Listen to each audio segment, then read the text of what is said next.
জামাতে নামাজ পড়তে গিয়ে ইমামের আগে যদি মুসল্লি সালাম ফিরিয়ে ফেলেন তাহলে তার নামাজ হবে কিনা? এটা অত্যন্ত গর্হিত কাজ। ইমামের আগে মুসল্লি আগ বাড়িয়ে অনেক আমল, অনেক রুকুন আদায় করে হয়তো আগে দাঁড়িয়ে ফেললো দাঁড়িয়ে কিংবা ফেলে আগে আগে সালাম ফিরিয়ে ফেললো। সাজদা চলে যায়, জি। রুকুতে চলে যায়। এক্ষেত্রে মাসআলা হলো যে কোনো রুকুন কেউ যদি ইমামের আগে আদায় করা শুরু করে, কিন্তু মুসল্লি শুরু করছে চলমান আমলটা, এর মধ্যে ইমামও শুরু করে দিয়েছে।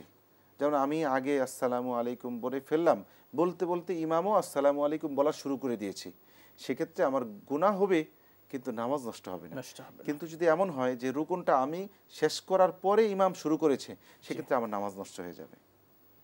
খুবই গুরুত্বপূর্ণ মাসালা। অনেক আমরা গুরুত্বপূর্ণ অনেক মাসআলা। মুসল্লি আছি এই ব্যাপারটি আসলে বেখেয়াল করি। আরেকটি বিষয়, মসজিদে যদি বাচ্চারা দুষ্টামি করে তাহলে সে বাচ্চাদেরকে ধমক দেওয়া যাবে কিনা? অত্যন্ত গুরুত্বপূর্ণ প্রশ্ন আমাদের এই বাংলাদেশের প্রেক্ষাপট নিয়ে। জি। তুরস্কের এক মসজিদের দেওয়ালে লেখা যে তুমি নামাজ পড়া চলাকালীন যদি পিছনে বাচ্চাদের আওয়াজ, হইচই, শব্দ না শুনো, তাহলে ভবিষ্যৎ প্রজন্মকে নিয়ে তুমি ভয় করতে হবে যে তারা নামাজি হবে কিনা। জি। আজকের শিশু আগামী দিনের ভবিষ্যৎ। তো আজকের শিশুরা মসজিদে আসবে, মসজিদ চিনবে, তারা নিষ্পাপ, এটা আল্লাহর ঘর। জি। আর আল্লাহর ঘরে তারা সবচেয়ে উত্তম মেহমান, তারা নিষ্পাপ মাসুম বান্দা, তারা আজকে দেখবে আমাদের থেকে, দেখে দেখে শিখবে। হয়তো তারা ছোট মানুষ, বাচ্চা সুলভ দুষ্টামি করতেই পারে।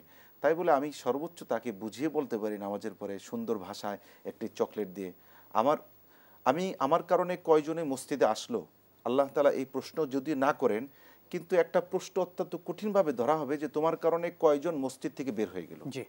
আজকে আমি মুরব্বী বলে একটা সন্তানকে ধমক দিয়ে দিলাম, সে আর ভয়ে মসজিদই আসলো না। সে যতদিন মসজিদে না আসবে, যত নামাজ না পড়বে, সব গুনাহ আমার ঘাড়ের উপর চাপবে। শক্ত বিষয়। আল্লাহ এজন্য তাআলা আমাদেরকে মুরব্বী যারা রয়েছেন এই কাজগুলো করেন, আমি তাদেরকে সাবধান করব, আল্লাহকে অনেক ভয় করেন।